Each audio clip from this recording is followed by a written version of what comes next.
Hello बच्चों, चलिए इस प्रश्न को देखते हैं। एक वर्णीय प्रकाश पुंज निर्वात से चलकर एन अपवर्तनांक के माध्यम में प्रवेश करता है। आपतित तथा अपवर्तित प्रकाश तरंगों की तरंग दैर्ध्य में क्या संबंध है? तो बच्चों, प्रश्न में हमसे कहा गया कि एक वर्णीय प्रकाश पुंज है, वो निर्वात से चल रहा है और निर्वात से चलकर एन अपवर्तनांक के किसी माध्यम में प्रवेश करता है, तो आपतित और अपवर्तित जो प्रकाश तरंग दैर्ध्य है उनके मध्य हमें यहाँ पर संबंध ज्ञात करना है। तो चलिए बच्चों, सर्वप्रथम हम देखते हैं मुख्य अवधारणा।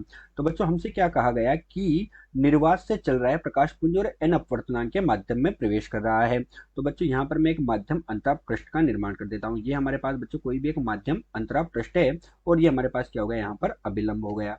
ये क्या है बच्चों, हमारे पास एक अभिलंब है और ये माध्यम अंतराल पृष्ठ है। तो बच्चों, यहाँ पर क्या हो रहा है कि प्रकाश की जो किरण है या जो प्रकाश पुंज है वो निर्वात से चलकर एन अपवर्तनांक के माध्यम में आ रहा है।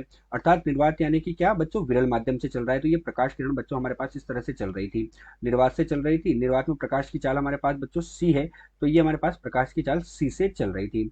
जब बच्चों ये अभिलंब के पास आएगी तो ये एन अपवर्तनांक वाले माध्यम में आ रही है। किसमें आ रही है? एन अपवर्तनांक वाले माध्यम में।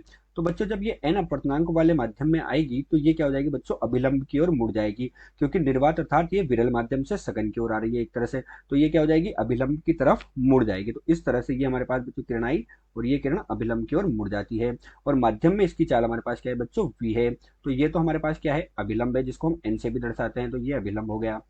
ठीक है बच्चों, ये हमारे पास माध्यम अंतरा पृष्ठ है, अर्थात हमारे पास दोनों माध्यमों को दिखा रहा है। ऊपर एक माध्यम है और नीचे हमारे पास क्या है बच्चों, दूसरा माध्यम है। तो ये हमारे पास हो गया माध्यम अंतरा पृष्ठ हो गया।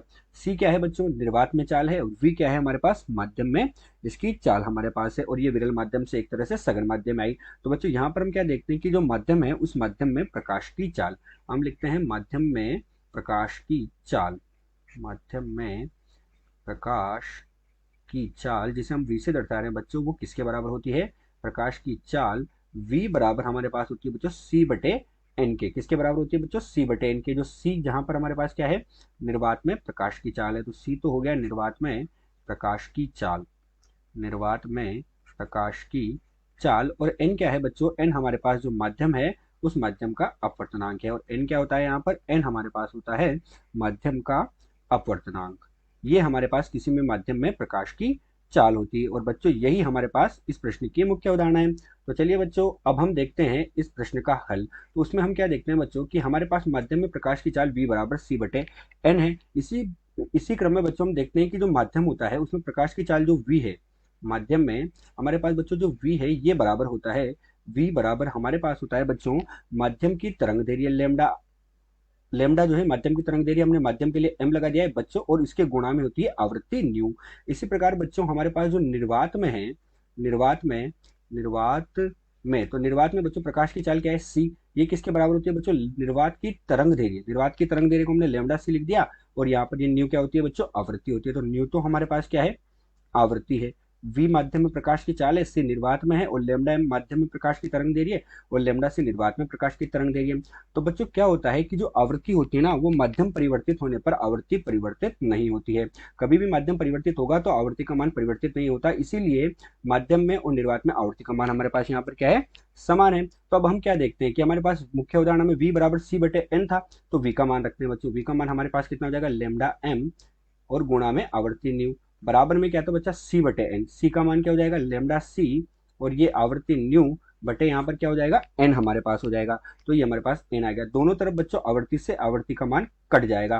तो हमारे पास क्या बचा बच्चों, लेमडा m बराबर लेमडा c बटे n बचा। तो लेमडा c का मान हमारे पास किसके बराबर आया बच्चों, लेमडा c बराबर लेमडा m गुणा n के बराबर आया। अर्थात बच्चों हमारे पास क्या हुआ, लेमडा जो हुआ, c जो था बच्चों ये आपतित किरण पुंज था, तो ये लेमडा आपतित तरंग के लिए हमसे पूछा भी यही गया है बच्चों कि आपतित तथा अपवर्तित प्रकाश तरंगों के बीच। तो ये तो हमारे पास लेमडा किसका है, आपतित तरंग का।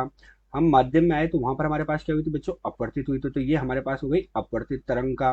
तो ये हमारे पास हुआ अपवर्तित तरंग का, और गुणा में बच्चों हमारे पास n है, अर्थात क्या है यहाँ पर अपवर्तनांक है। तो ये इनमें हमारे पास क्या हो गया, संबंध हो गया कि आपतित तरंग जो है उसकी तरंग दैर्ध्य जो है वो अपवर्तित तरंग की कितनी है, n गुना के। तो आशा करते हैं दिया हुआ प्रश्न आपको समझ आया होगा। धन्यवाद।